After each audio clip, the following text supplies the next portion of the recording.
C'est l'heure de la Ligue des Champions et j'ai fait quelques analyses pour l'occasion. Par contre, avant de jouer, vérifiez bien les compositions des équipes parce qu'en ce moment c'est très chaud avec le Covid, il y a beaucoup d'absents de dernière minute.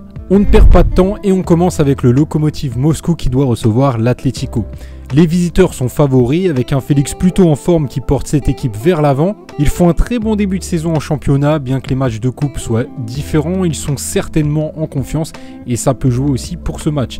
Ils ont perdu contre le Bayern, mais ça c'est quand même assez logique. En face, les Russes ont fait un bon match contre le Bayern, mais ils restent très fragiles défensivement.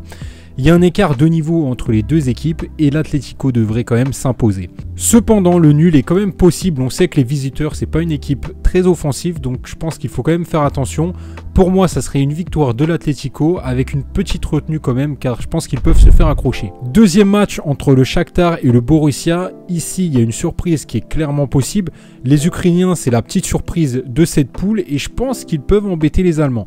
Statistiquement, ils ont l'avantage et les confrontations avec les clubs allemands leur ont plutôt bien réussi jusqu'à maintenant. Donc pourquoi pas le pari Shakhtar ou match nul qui paraît être le plus logique en tout cas d'après les statistiques. Troisième match, Atalanta-Liverpool. Statistiquement, ce sont les locaux qui ont l'avantage. On connaît très bien ces deux équipes qui ont la réputation d'être offensives. Cependant, dernièrement, Liverpool a plus de mal. Ils ont des difficultés à marquer et il y a des absents vraiment importants dans l'équipe. Ça va être un match très compliqué à mon avis. Je vois bien un match nul. Liverpool a du mal lors des déplacements en Italie. De base, personnellement, je verrais plus une victoire de Liverpool, mais avec les absents et la forme des deux équipes, je dirais plutôt un match nul. Si on prend uniquement les statistiques, ce serait plus Atalanta ou match nul. Quatrième match, Porto-Marseille. Statistiquement, Porto a l'avantage avec seulement 2 défaites en Ligue des Champions contre des équipes françaises. Et même si en championnat, ils ne sont pas exemplaires, à domicile, ça reste quand même très solide. Marseille est clairement dans le dur depuis le début de cette coupe et en déplacement contre une équipe solide à domicile, ça pourrait clairement leur porter préjudice. Porto devrait gagner, possible de sécuriser avec la double chance Porto ou match nul, mais ici je vois bien une victoire en sec des locaux. Cinquième match, Manchester City-Olympiakos. Ici City a un gros avantage, ils sont clairement favoris.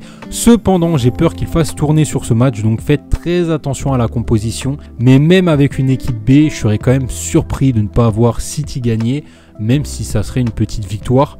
Surtout que l'Olympiakos n'est pas très fort en déplacement, ils ont des difficultés.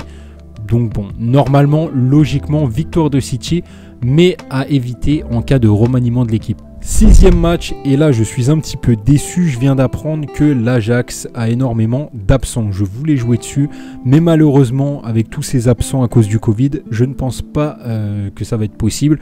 Il va falloir voir comment ça va se passer, mais à mon avis, l'équipe va être complètement remaniée et clairement, ça change toute l'analyse. Donc rien que pour ça, je suspends l'analyse dessus, je suspends tout dessus et je passe à autre chose. Septième match est l'un des plus difficiles, Real contre l'Inter, c'est vraiment du 50-50. Je pense que les deux équipes ont des chances de marquer dans ce match.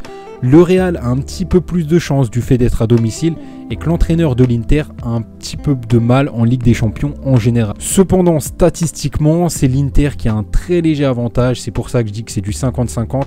Personnellement, je pronostiquerais plus un match nul, mais sans grande confiance.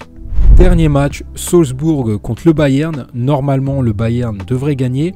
Salzbourg a du mal à l'arrière. Ce serait tout à fait logique de voir une victoire du Bayern vu leur jeu offensif. Même si c'est pas une grosse victoire écrasante, à mon avis, ce sera quand même une victoire du Bayern. On a fait le tour des matchs. Moi, je vous dis à la prochaine. Salut l'équipe.